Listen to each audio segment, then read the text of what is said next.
Welcome to public TV news. బులెటిన్ల ముందుగా headlines. Urs సందర్భంగా కడితొట్ల నందు అన్నదాన కార్యక్రమం.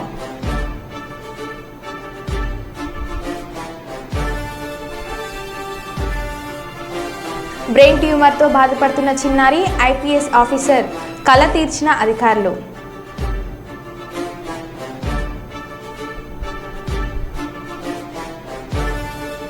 నెంబర్ ప్లేట్ లేకుండా సైరన్ వాడుతూ వాహనం నడపడంతో వ్యక్తిని అదుపులోకి తీసుకొని తమ స్టైల్లో ట్రీట్మెంట్ ఇచ్చిన పోలీసులు. మాదక ద్రవ్యాల వ్యతిరేక దినోత్సవం సందర్భంగా మంచిర్యాల జిల్లాలో ర్యాలీ. ఇక వివరాల్లోకి వెళ్తే అంతర్జాతీయ మాదక ద్రవ్యాల నిర్మూలన దినోత్సవం సందర్భంగా మంచిర్యాల జిల్లా బెల్లంపల్లి పట్టణంలో ఏసీపీ రవికుమార్ ఆధ్వర్యంలో పోలీసులు విద్యార్థులు మాదక ద్రవ్యాల నిర్మూలన అవగాహన కార్యక్రమంలో భాగంగా పాత బస్టాండ్ నుండి కాంట చౌరస్తా వరకు నిర్వహించారు. ఈ సందర్భంగా ఏసీపీ రవికుమార్ మాట్లాడుతూ యువత మద్యం, గంజాయి వంటి చెడు వ్యసనాలకు దూరంగా ఉండి నిర్మాణాత్మకమైన సమాజ స్థాపనలో భాగస్వాములు కావాలని తెలిపారు. అనంతరం విద్యార్థులు, పోలీసు సిబ్బంది మాదక ద్రవ్యాల నిర్మూలనకై భాగస్వాములు అవుతామని ప్రతిజ్ఞ చేశారు.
నేను మాదక ద్రవ్యాల అక్రమ రవాణా మరియు దుర్వినియోగంపై జరుగుతున్న పోరాటంలో భాగస్వామిని అవుతానని, డ్రగ్స్ వాడకం వల్ల కలిగే దుష్పరిణామాలను గురించి రామోజీరావు గ్రూప్ సంస్థల అధినేత స్వర్గీయ రామోజీరావుకు నేను అతిపెద్ద వీరాభిమానిని. రామోజీరావు వ్యక్తి కాదని మహాశక్తి అని, అలాంటి గొప్ప మహోన్నత వ్యక్తిని కోల్పోయామని మన గుండెల్లో చిరస్థాయిగా నిలిచేలా కర్నూలులో స్వర్గీయ రామోజీరావు విగ్రహం ఏర్పాటు చేస్తానని భారతీయ జనతా పార్టీ రాష్ట్ర కార్యవర్గ సభ్యులు నగనూరు రాఘవేంద్ర చెప్పారు. ఈరోజు కర్నూలు నగరంలోని 46వ ward Narasimhareddy Nagar Naganur Raghavendra mini banquet హాల్లో జూన్ 27న రామోజీరావు సంస్మరణ సభ జరిగే కార్యక్రమ కరపత్రాలను ఫోటో వీడియో జర్నలిస్ట్ అసోసియేషన్ జిల్లా అధ్యక్షులు మీసాల రామస్వామి ఆధ్వర్యంలో విడుదల చేశారు.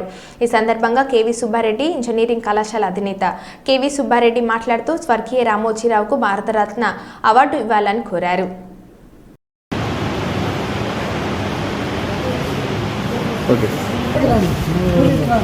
ఇప్పుడు ఒక ఫోటో తీసుకోరా, దగ్గరకు వచ్చింది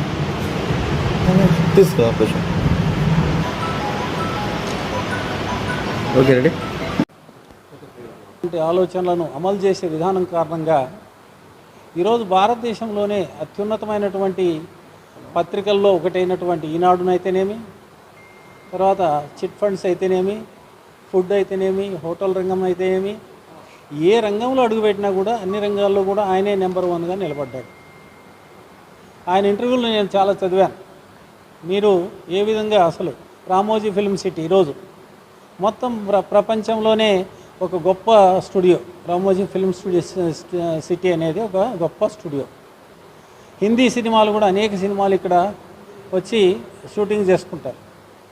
అంటే మొదటి రోజు టెంకాయ కొట్టే దగ్గర నుంచి గుమ్మడికాయ కొట్టేంత వరకు కూడా అక్కడ అన్ని పనులు జరుగుతాయి, హ్యాపీగా షూటింగ్ పూర్తి చేసుకోవచ్చు అని. అలాగే ఈనాడు పత్రిక కూడా ఎన్ని ఒడిదుడుకులు ఎదురైనా, ఎన్ని రాజకీయ పక్షాలు ఎన్ని విమర్శలు చేసినా కూడా ఒక నిబద్ధతతో, అంటే ఏదైనా ఒక పేపర్లో న్యూస్ వచ్చిందంటే ఈనాడులో వచ్చింది అంటే నమ్మొచ్చు అనేటువంటి నిలకడను, నిజాయితీని కలిగినటువంటి పత్రికను ఆయన నిలబెట్టగలిగాడు ఇన్నేళ్ళుగా. మేము బాల్యంలో ఉన్నప్పుడు, అంటే నేను ఇంటర్మీడియట్ డిగ్రీ చదివే రోజుల్లో ఆయన పత్రికను స్థాపించారు. ఇన్నేళ్లుగా ఆ పత్రిక మరి బ్రహ్మాండంగా నడుస్తుంది. అలాగే ప్రతి రంగంలో కూడా అనేక విజయాలు సాధించి అనేక వేల మందికి ఉపాధి కల్పించారు. నాకు తెలిసిన దగ్గర కొన్ని లక్షల మంది ఉద్యోగస్తులు ఉన్నారు. ప్రభుత్వ రంగం అంతమందికి ఉద్యోగాలు ఇవ్వలేదు. ఈరోజు భారతదేశంలో ఆర్థిక వ్యవస్థ సవ్యంగా ఉంది అంటే ప్రైవేట్ రంగం కూడా ఎంతో సహకరిస్తుంది. ఇప్పుడు కేవీ సుబ్బారెడ్డి గారు నా విద్యా సంస్థల్లోనే దాదాపు 1000 మందికి ఉద్యోగం ఇవ్వగలిగారు. మరి ఆ 1000 మంది లేరు అనుకుంటే, అక్కడ ఉద్యోగం లేరు అనుకుంటే గవర్నమెంట్ ఇవ్వలేదు ఆ 1000 మందికి.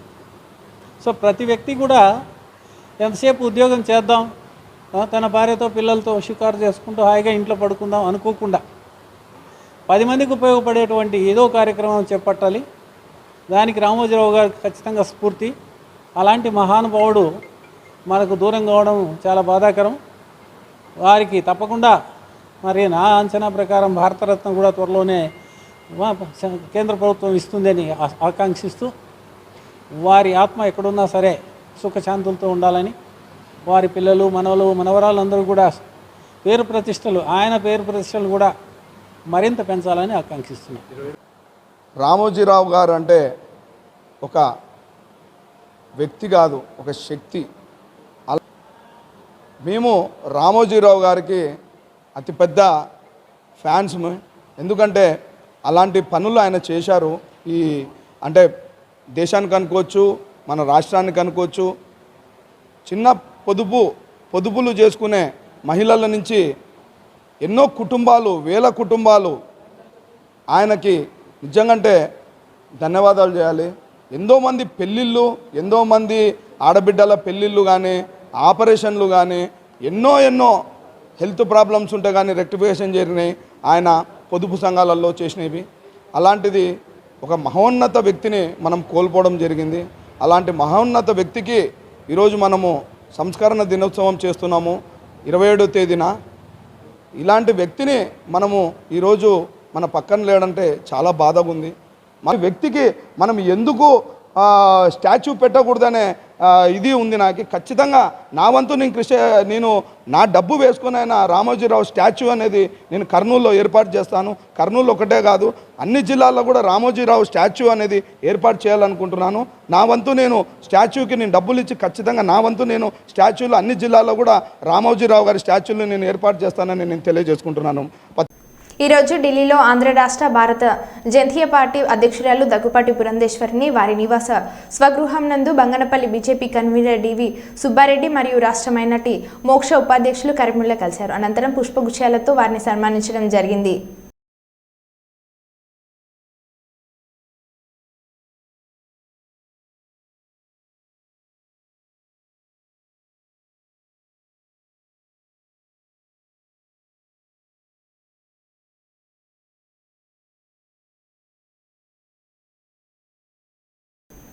శాస్త్రీయ విద్యా సాధనకై ప్రభుత్వ విద్యా పరిరక్షణకై నిరంతరం ఉద్యమిస్తున్న పీడీఎస్యూ విద్యార్థి సంఘం ఈ నెల 29న విజయవాడలో రాష్ట్ర స్థాయి జనరల్ కౌన్సిల్ను జయప్రదం చేయాలని పీడీఎస్యూ నాయకులు బి సిద్ధు పిలుపునిచ్చారు.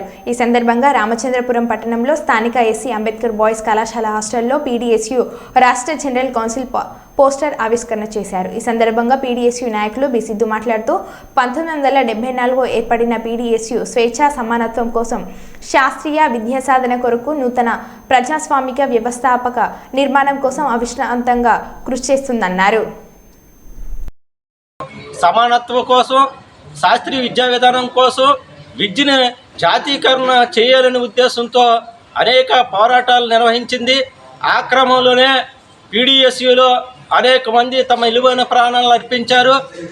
జార్జిరెడ్డి, జంపాల చంద్రశేఖర్ ప్రసాద్, జేసీఎస్ ప్రసాద్, శ్రీపాద శ్రీహరి, పాలా శంకర్, స్నేహలత రెడ్డి లాంటి వీరులందరూ కూడా పీడీఎస్యూ విద్యార్థి సంస్థలో అమరులయ్యారు.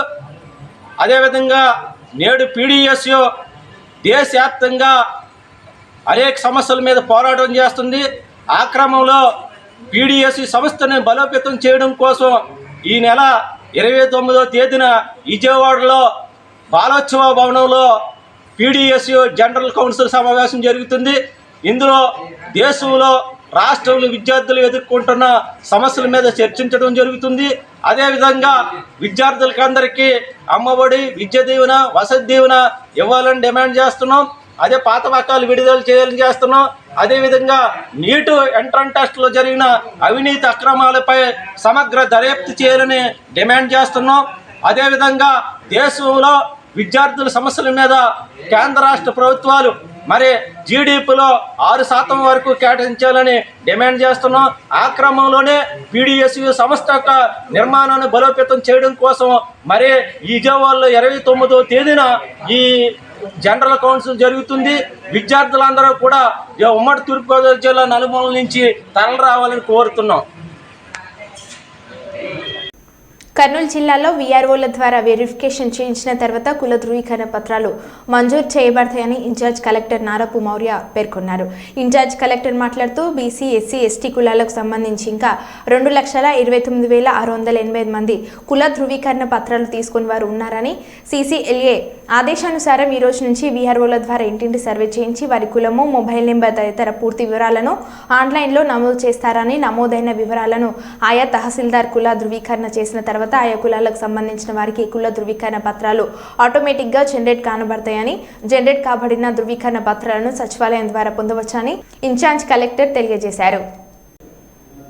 కర్నూలు నగరంలోని 40వ వార్డు నరసింహారెడ్డి నగర్ నగ్నూరు రాఘవేంద్ర బెంకెట్ హాల్లో స్వర్గీయ రామోజీరావు సంస్మరణ సభ వీడియో జర్నలిస్ట్ అసోసియేషన్ జిల్లా అధ్యక్షులు మీసాల రామస్వామి ఆధ్వర్యంలో జరిగింది. ఈ సందర్భంగా కేవీ సుబ్బారెడ్డి ఇంజనీరింగ్ కళాశాల అధినేత కేవీ సుబ్బారెడ్డి మాట్లాడుతూ రామోజీ తెలుగు వారికి కీర్తి ప్రతిష్టలు తెచ్చిపెట్టడంలో ఎనలేని కృషి చేశారని, పట్టుదల, క్రమశిక్షణలతో ఈనాడు దినపత్రిక, ETV channel, Ramoji film city వంటివి సృష్టించి వేలాది మందికి ప్రత్యక్షంగా పరోక్షంగా కల్పించిన పారిశ్రామిక కృషి వలుడు స్వర్గీయ రామోజీరావు అని చెప్పారు. బీజేపీ రాష్ట్ర కార్యవర్గ సభ్యులు నగ్నూరు రాఘవేంద్ర మాట్లాడుతూ వ్యాపార రంగాలలో మట్టి నుంచి మాణిక్యాలు సృష్టించిన మహోయోధుడని అన్నారు.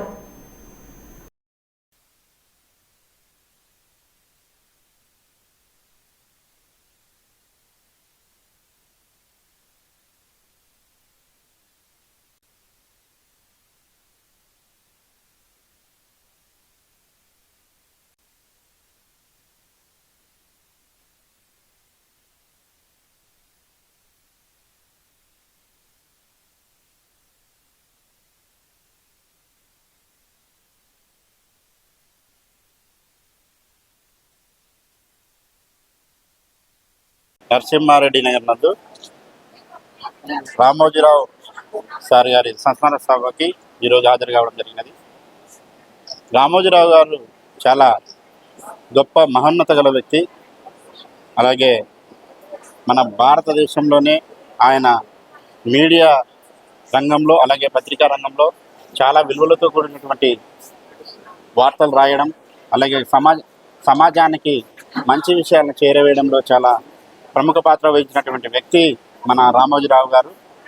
ఆయన విలువలతో కూడినటువంటి ఈ జర్నలిజాన్ని ఇప్పటికి కూడా కాపాడుతున్నారంటే ఆయన యొక్క వ్యక్తిత్వానికి, ఆయన యొక్క ఉన్నత విలువలకి చాలా గొప్పగా మనము అప్రిషియేట్ చేయవచ్చు.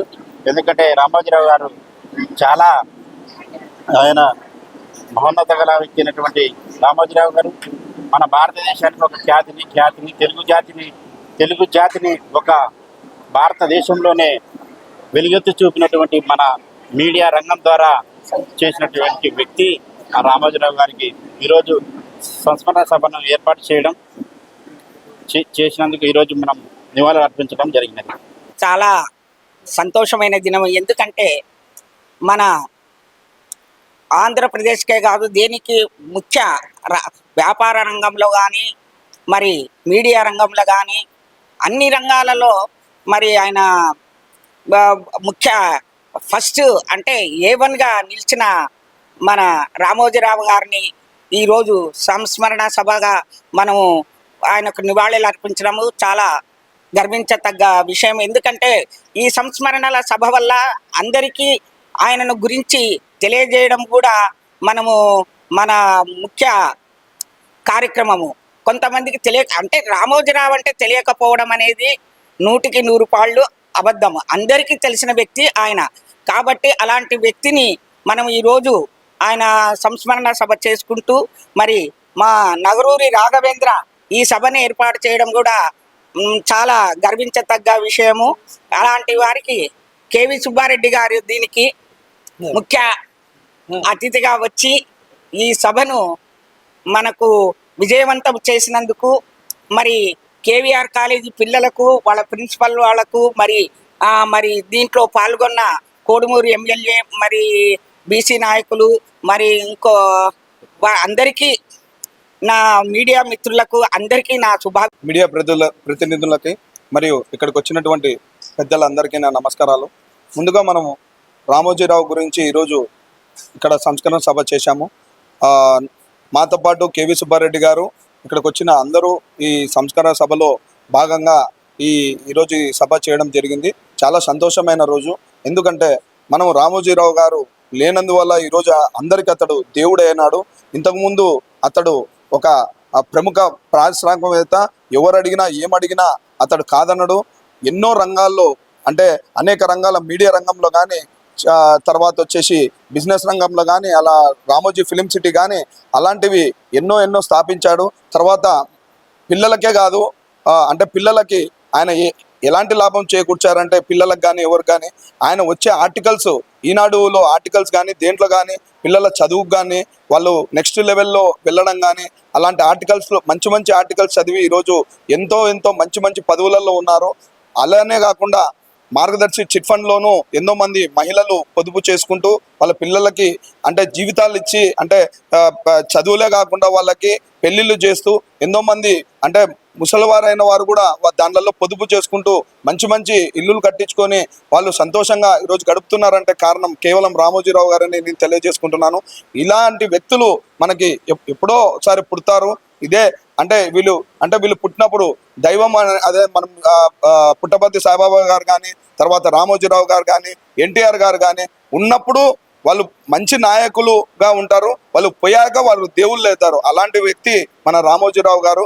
ఇప్పటి నుంచి అతడు అంటే ఆ విగ్రహం పెడితే కూడా ఆ విగ్రహానికి కూడా ఒక మంచి అంటే ఆ చుట్టుపక్కల కూడా ఒక మంచి వాతావరణం కలుగుతుందనే ఉద్దేశంతోనే నేను ఇప్పుడు ముందుకు వస్తున్నాను.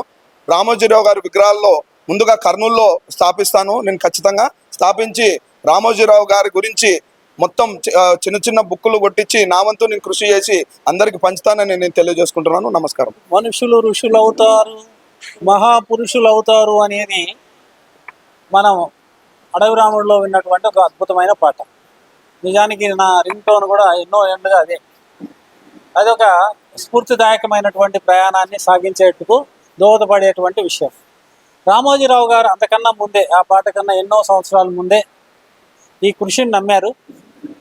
చాలా చిన్న కుటుంబంలో పుట్టినప్పటికీ కూడా చిన్నప్పటి నుంచే కూడా ఒక కసితో ఒక పట్టుదలతో ఒక గోల్ పెట్టుకొని ముందుకు సాగాలని అనుకున్నారు.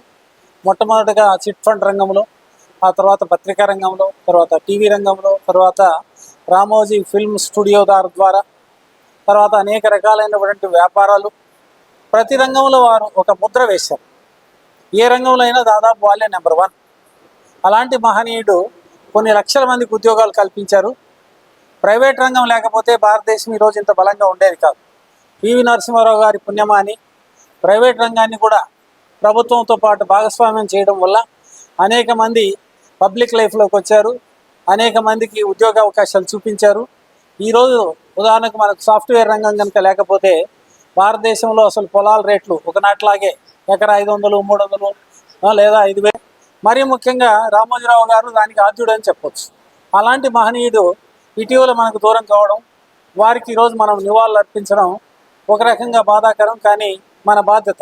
ఎందుకంటే వారిని మనం సమాజం ఎల్లప్పుడూ గుర్తుపెట్టుకుంటుంది అని చెప్పడం, వారి దారిలో నడుస్తామని చెప్పడం మా అందరి బాధ్యత. సో ఒక కేవి సుబ్బారెడ్డి విద్యా సంస్థల అధినేతగా కాకుండా నేను అనేక సేవా కార్యక్రమాల్లో మీరు చూస్తూ ఉండొచ్చు. ఎవరన్నా అడిగినా ఈరోజు రాత్రి కూడా భారీగా మరి ఏకలవ్య సమితి వాళ్ళు భోజనం అడిగారు. ఈరోజు కూడా దాదాపు 350 మందికి భోజనం అడిగిస్తున్నాం. ఎవరు ఎక్కడ భోజనం అడిగినా మీ ద్వారా కూడా నేను ఆహ్వానం పలుకుతున్నా. ఎవరు భోజనం అడిగినా ఎక్కడ అడిగినా భోజనం పెడతాం. అదే కాదు, విద్య కూడా ఫ్రీగా అందిస్తున్నాం. సో పేదలను ఆదుకోవాల్సిన బాధ్యత సమాజం మీద ఉంది. సో రామోజీరావు గారికి నివాళులు అర్పిస్తూ మనందరం కూడా ప్రతిన భూని వారి అడుగు జాడల్లో పడతారు. Thank you. మరో బులెటిన్లో మళ్ళీ కలుద్దాం. Stay tune.